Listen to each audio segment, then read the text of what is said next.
You don't mimic a mechanical system with an electronic system. You build an electronic system to do things that a mechanical system can't do. Doing products differently, but with an intent to make bike riding better is kind of our goal. And that's where XX1 came from, that's where Eagle comes from, and that's where AXS is coming from, which is trying to make the bike ride better. I think you got to get people into the red a little bit. When you start sweating, that's when it just really comes alive. You just push the button and what you want to happen, happens. And that's where we really focus, is making sure that it's right for riders. Pushing a shifter is not so hard today, but if you can make it easier, you can make it better, you can make it smoother, that's kind of what we wanted to do.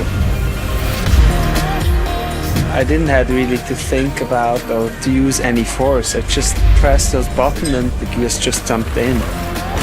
AXS is the umbrella that all of SRAM and RockShox's electronic components live under. All these things come together to make the next generation of superbike.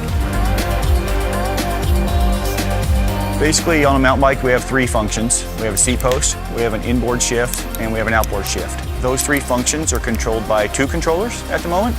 You can use the AXS app to tell the products to do exactly what you want them to do. And that's what kind of gives us a lot of really cool opportunities in the future to do neat stuff.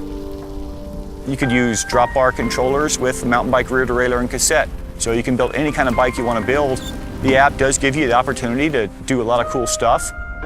Not just change what the controllers can do, but also you see how many shifts you've done, you see how many hours you've ridden, you can check battery levels, you can see service alerts, like you've ridden your bike 20 hours, so maybe you should lube your chain, that kind of stuff. It's a really neat tool, but it's not a tool that's necessary to ride your bike, so you kind of get the option to use it or not use it. If you don't think it's the sickest bike in the world, like, you just hate technology. Like, that's flat out, man. It is the sickest looking bike ever. Just no cables up there, no spaghetti mess.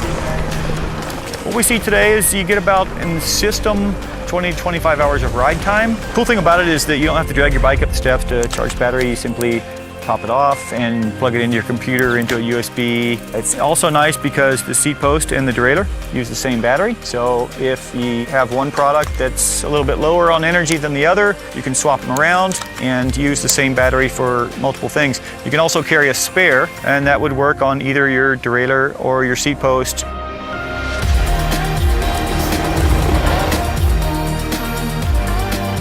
We built safety devices into this derailleur, one of which is a gearbox clutch. If it gets hit, it will move out of the way. It will then come back to the original position that it was in before. So in most cases, you don't even notice that something has happened. There's no need to reset it. It's simply a safety feature built into the derailleur to make sure that in the event of a smash, that nothing breaks.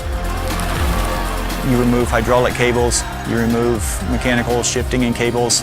The bike gets cleaner, it gets quieter. There's less things bouncing around on the front of the bike. It's really just a kind of an ultimate solution to making a bike one complete product, which actually translates to a really positive trail experience.